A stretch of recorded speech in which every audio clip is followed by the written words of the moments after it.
అరే నీకు ఒక ఇజ్జత్ ఇస్తున్నా అన్న అన్న అని నీకంటే పెద్దోని నాకంటే పెద్దోని నువ్వు ఇస్తున్నా అని చెప్తే చూపి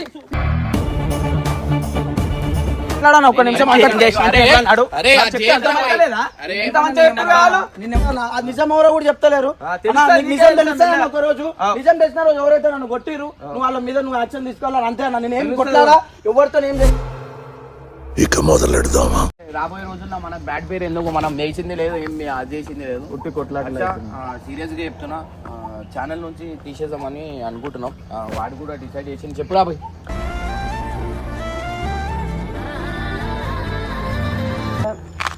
అన్నతో మంచి బాండ్ ఉండే నువ్వు రాగానే నాకన్నా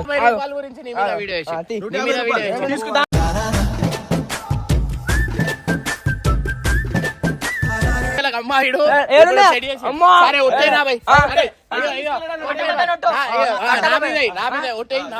పైసలు తీసుకోవాలి. ఇది ఒక్కటి తాళరా నా దగ్గర పైసలు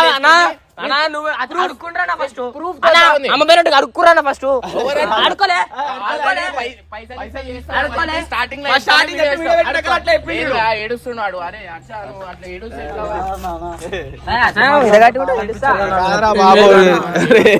మీ నమ్మకద్రో ఇగో. నిశ్శబ్దంగా హర్ష అడుగులు ఆ ప్రదేశం వైపు కదులుతున్నాయి. అతనికి తెలియదు అక్కడ అతని భవిష్యత్తు ప్రశ్నార్థకంగా మారబోతోందని. ఇమ్రాన్ అన్న పిలుపులోని ఆందోళన అతడిని కలవరపెడుతోంది. బబ్బు కట్టప్పల ముఖాల్లోని గంభీరత ప్రమాదాన్ని సూచిస్తోంది. ఇమ్రాన్ అన్న ఒక్కసారిగా ఉరుములా గర్జించాడు. హర్ష, నీ ఆట ఇక ముగిసింది. ఆ మాటలు హర్ష గుండెల్లో పిడుగులా దిగాయి. నువ్వు మా వెనుక గోతులు తవ్వుతున్నావని మాకు స్పష్టమైన ఆధారాలున్నాయి. ఇమ్రాన్ అన్న కళ్లల్లో నిప్పులు చెరిగాయి. బబ్బు కూడా తల ఊపుతూ హర్షను ఛానల్లో చూడటానికి ఇష్టపడటం లేదని తేల్చి చెప్పాడు. హర్ష నోట మాట రాలేదు. ఏం జరుగుతుందో అర్థం కాలేదు. నేను ఏ తప్పు చేశానో చూపించండి, అతడు దీనంగా అడిగాడు. గొంతు వణుకుతోంది. నిరూపిస్తే నేను ఇప్పుడే వెళ్లిపోతాను. కన్నీళ్లు అతని కళ్లల్లో మెరిశాయి. కాని వారి హృదయాలు కఠినంగా మారాయి. కట్టప్ప, వీడిని బయటికి లాగు, ఇమ్రాన్ అన్న ఆజ్ఞాపించాడు. కట్టప్ప రాక్షసుడిలా మారి హర్షను పట్టుకున్నాడు. హర్ష ప్రతిఘటించినా అతని బలం ముందు నిలవలేకపోయాడు. కొడుతూ తిడుతూ ఈడ్చుకుంటూ కట్టప్ప హర్షను బయటికి నెట్టేశాడు. హర్ష వేడుకున్నా ప్రాధేయపడినా వారి మనసు కరగలేదు. ఆ ముగ్గురి చూపుల్లో కనికరం బొత్తిగా లేదు. ఛానెల్ తలుపులు అతని ముఖం మీదే మూసుకున్నాయి.